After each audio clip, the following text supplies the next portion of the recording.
आज का next question है अपने पास में, for carbon, nitrogen, oxygen and fluorine, which of the following order is correct for ionisation energy. I का मतलब आयोनाइजेशन एनर्जी, कई जगह पे आईपीवी लिखा रहता है, आयोनाइजेशन पोटेंशियल।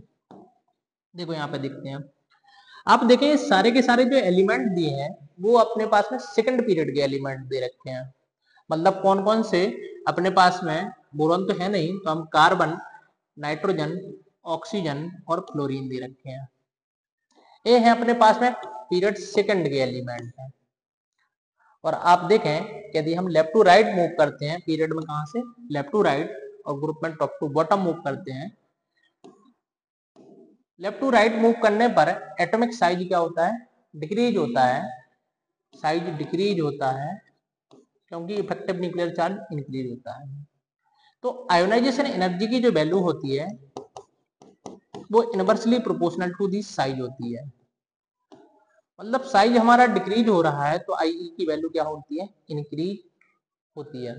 तो होनी चाहिए सबसे ज्यादा किसकी, क्लोरीन की, फिर किसकी, ऑक्सीजन की, फिर नाइट्रोजन और फिर क्या, कार्बन की। लेकिन यहाँ पे ऐसा कोई भी ऑर्डर नहीं दे रखा है। तो यहाँ पे देखो क्या है, बेसिकली नाइट्रोजन और ऑक्सीजन के बीच में यहाँ पे आयोनाइजेशन एनर्जी का सीक्वेंस चेंज होता है। रीजन क्या होता है, नाइट्रोजन और ऑक्सीजन, नाइट्रोजन का यदि हम इलेक्ट्रॉनिक कॉन्फ़िगरेशन लिखें तो हमें मिलता है 1s2 2s2 और 2p3 मिलता है। जबकि ये क्या मिलने वाला है, यहाँ पे मिलेगा 1s2 2s2 और 2p4 मिलने वाला है। आयोनाइजेशन एनर्जी का मतलब हमें इलेक्ट्रॉन को लूज करवाना है। तो लूज वहां से जल्दी होगा इलेक्ट्रॉन जहां से एक इलेक्ट्रॉन लूज करने के बाद स्टेबल कॉन्फ़िगरेशन को ऑब्टेन कर लेगा कोई भी एलिमेंट। लेकिन वहां से इलेक्ट्रॉन देरी से लूज होगा जहां अपनी स्टेबिलिटी को खो रहा होगा। तो आप देखें जो sp3 sorry half filled 2p3 दिया है, हाफ फिल्ड कॉन्फ़िगरेशन दिया है, तो हाफ फिल्ड कॉन्फ़िगरेशन की स्टेबिलिटी क्या होती है, ज्यादा होती है। तो ये इजीली इलेक्ट्रॉन को लूज करने वाला नहीं है, क्योंकि ये मोर स्टेबल कॉन्फ़िगरेशन है इसके कंपैरिजन में, 2p4 के कंपैरिजन में। इसको हम पार्शियली फिल्ड बोलेंगे।